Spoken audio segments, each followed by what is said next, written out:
আপনার কাছে যেটা জানতে চাচ্ছি, এই যে এত পরিমাণ মানুষ আসছে, তাদের নিরাপত্তা দেয়া কি আসলে পুরোপুরি সম্ভব কিনা? প্রশাসনের পক্ষ থেকে নতুন কোনো কার্যক্রম কি নেওয়া হচ্ছে কিনা, বা তাদের কার্যক্রম তারা কিভাবে পরিচালনা করছেন সে বিষয়ে যদি একটু বলেন। প্রশ্নটির উত্তর দিয়ে শুরু করছি। আমি কিন্তু এখানে ভোরে এসেছি এবং ভোর থেকেই কিন্তু এই যে মানিক মিয়া এভিনিউর এবং সংসদ ভবনের দক্ষিণ প্লাজা কেন্দ্রিক যে এলাকাগুলো এবং আশপাশের যে রাস্তাগুলো ছিল সেখানে কিন্তু নিশ্ছিদ্র কড়া নিরাপত্তা ব্যবস্থা নেওয়া হয়েছে এবং সবগুলো রাস্তার যানবাহন চলাচল সীমিত করা হয়েছে, যার কারণে যাতে করে এখানে যারা মানুষ জড়ো হবে যানবাহনের কারণে তারা যেন আসতে কোনো ধরনের বাধা বিপত্তির সম্মুখীন না হয়। এই মুহূর্তে আপনাকে যদি চিত্রটা দেখাই, এই যে মানিক মিয়া এভিনিউর দক্ষিণ সংসদ ভবনের যে দক্ষিণ প্লাজা সেই এলাকাটায় যে মানিক মিয়া এভিনিউর যে সবচেয়ে প্রশস্ত সড়ক বলা হয়, সেই প্রশস্ত সড়ক কিন্তু এই মুহূর্তে এটি জনসমুদ্রে পরিণত হয়ে গেছে। এখানে দেশের বিভিন্ন প্রান্ত থেকে নেতা কর্মী এবং সাধারণ মানুষ, বিভিন্ন শ্রেণী পেশার বয়সের লোকজন এখানে এসেছে।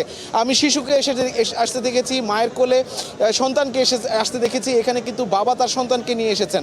এই যে একটি বেগম খালেদা জিয়া, সাবেক প্রধানমন্ত্রী বেগম খালেদা জিয়ার প্রয়াণ, এই প্রয়াণকে ইতিহাসের সাক্ষী করে রাখতে এবং ইতিহাসের সাক্ষী হতে তারা কিন্তু এই জানাজায় অংশগ্রহণ করতে। তারা বলছেন যে এইটা কোনো নেতা বা নেত্রীর আসলে প্রয়াণ না, এটি বাংলাদেশের একজন অভিভাবকের প্রয়াণ হয়েছে এবং তারা এই যে বেগম জিয়ার জানাজা কেন্দ্র করে যে এই যে জনসমুদ্র, এই যে এত বড় একটি জানাজা অনুষ্ঠিত হচ্ছে এবং এই ইতিহাসের সাক্ষী হতে তারা কিন্তু এসেছে। এবং আপনি নিরাপত্তা ইস্যুটিতে আমাদের কাছে জানতে চেয়েছেন, আমি কিন্তু এখানে পুলিশ, র্যাব, আনসারের বিভিন্ন ধরনের যে যারা আইনশৃঙ্খলা রক্ষাকারী মানে আছে তারা কিন্তু কড়া নিরাপত্তা ব্যবস্থা করেছে। এখানে যারা এখানে জানাজা অংশগ্রহণ করতে আসবে তাদের জন্য অজুর ব্যবস্থা করার জন্য সিটি কর্পোরেশন থেকে আমি বিভিন্ন পানির ট্যাঙ্ক এখানে বিভিন্ন স্থানে রাখতে দেখেছি এবং এখানে মেডিকেল ব্যবস্থাপনাও আছে। যারা অসুস্থ হয়ে পড়বেন জানাজা অংশ নিতে, যদি কেউ ধরনের কারো যদি শারীরিক অবস্থায় ভোগেন, তারা কিন্তু বিভিন্ন 5টি পয়েন্টে ড্যাব নামে যে এই চিকিৎসকদের একটি সংগঠন আছে, সেই সংগঠনের উদ্যোগে 5টি স্পটে মেডিকেল ক্যাম্প স্থাপন করা হয়েছে। তার মধ্যে কৃষিবিদ ইনস্টিটিউট, শহীদ এবং আমার বাড়ি এলাকায়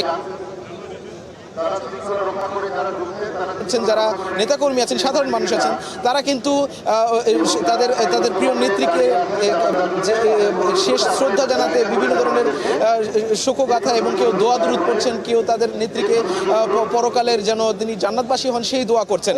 এখানে আমি কিছু নেতাকর্মী আছেন আমার সামনে, আমি একটু তাদের সাথে কথা বলার চেষ্টা করবো যে আপনি কোথা থেকে এসেছেন এবং আপনাদের প্রিয় নেত্রী যে জানাজায় অংশ নিতে পেরে আপনার অনুভূতিটা জানতে চাচ্ছি। আমি তেজগাঁও এলাকা থেকে এসেছি। আজ আমাদের জন্য একটা স্মরণীয় দিন। আমরা আমাদের মহান নেত্রী, দেশনেত্রী বেগম খালেদা জিয়াকে হারালাম। বাংলাদেশের ইতিহাসে খালেদা জিয়ার মতো আর কোনো নেতা আসবে না। খালেদা জিয়া সে 80-র দশক থেকে আপসীন নেতৃত্ব নিয়ে স্বৈরাচারী এরশাদকে বিদায় দিয়েছে।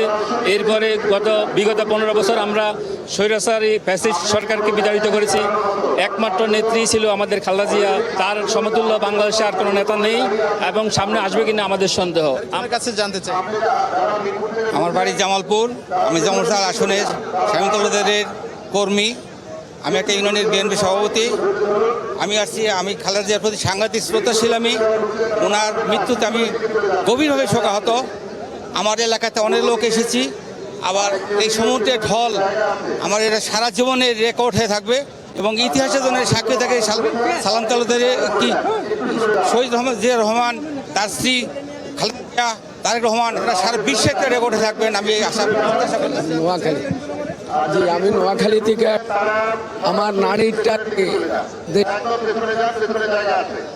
জন্মটা হয়েছে দুঃখে, যাদের জীবন গড়া তাদের আবার দুঃখ কিসের। কবি বলেছেন এই মানুষটার যদি জন্ম না হতো আমরা আজকে স্বাধীনতা, সার্বভৌমত্ব আমরা পেতাম না। আজকে নেত্রী আমাদের জন্য তিলে তিলে ক্ষয়ে গেছেন। আজকে আমরা ওনাদের দেখার জন্য আছি, শেষ বিদায়টার জন্য। আল্লাহ যেন তাকে জান্নাতুল ফেরদাউস নসিব করে। যে এখানে কিন্তু বেগম জিয়ার যে বিদেহী আত্মার মাগফিরাত কামনা করার জন্য বিভিন্ন মসজিদ এবং মাদ্রাসায় কিন্তু কোরআন খতম সহ বিভিন্ন দোয়া আয়োজন করা হয়েছে এবং সারা দেশের মানুষ এখানে যারা জানাজায় অংশগ্রহণ করতে এসে তারাও কিন্তু এখানে দোয়া দুরুদ পড়ে তাদের প্রিয় নেত্রী যেন জান্নাতবাসী করে সেই বিষয়ে তারা দোয়া করছেন। এখানে আরও একজন নেতা কর্মী আছেন, হোসেন। আমি কাপ্তাই থেকে এসেছি, রাঙ্গামাটি কাপ্তাই থেকে এসেছি। আমি ওখানকার শ্রমিক দলের সাধারণ সম্পাদক। আমরা মায়ের টানে এখানে এসেছি আজকে দীর্ঘ 41 বছর। এই মায়ের আদর্শে আমরা অনুপ্রাণিত হয়ে দেশনেত্রী খালেদা জিয়ার আদর্শে গড়ে উঠেছিল এই বিএনপির সংগঠন। সেই সংগঠনে আজকে ওনাকে বিদায় দিতে আমাদের আত্মার মধ্যে কী ধরনের কামনা আসছে যা ভাষায় প্রকাশ করার মতো নয়। তাই তারপরেও আমরা এখানে এত দূর থেকে এসেছি শুধু ওনাকে বিদায় দেওয়ার জন্য। মানিক যে অ্যাভিনিউর যে রাস্তাটা আমি যেখানে আছি এখানে কিন্তু একটা শোকের ছায়া নেমে এসেছে। এখানে সবাই কিন্তু আবেগ আপ্লুত হয়ে এবং তাদের নেত্রীর প্রতি শোক এবং শ্রদ্ধা জানাতে এসেছে। বিভিন্নভাবে তারা কিন্তু কালো ব্যাজ, কালো পোশাক পরে এসে এখানে তাদের নেত্রী বেগম খালেদা জিয়া, দেশনেত্রী বেগম খালেদা জিয়াকে শেষ শ্রদ্ধা নিবেদন করার জন্য তারা এখানে এসেছেন। আরেকজনের সাথে কথা বলতে চাই। আমি ফেনী দাগরমিয়া থেকে এসেছি।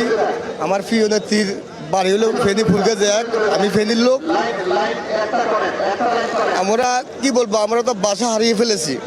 গৃহবধূ থেকে প্রধানমন্ত্রী, সাবেক তিনবারের প্রধানমন্ত্রী, এই বাংলাদেশ এবং বাংলাদেশের জনগণের জন্য উনি আপসীনভাবে যেভাবে কাজ করেছেন, ওনার মতো প্রধানমন্ত্রী আমরা আগামীতে আমাদের আগামীর প্রজন্ম পাবে কিনা আমাদের সন্দেহ আছে। আমরা আমাদের দেশনেত্রী, আপসীন নেত্রী দেশনেত্রী বেগম খালেদা জিয়ার মাগফিরাত কামনা করছি। আল্লাহ যেন আমাদের প্রিয় নেত্রী বেগম খালেদা জিয়াকে ব্যস্ত নসিব করেন।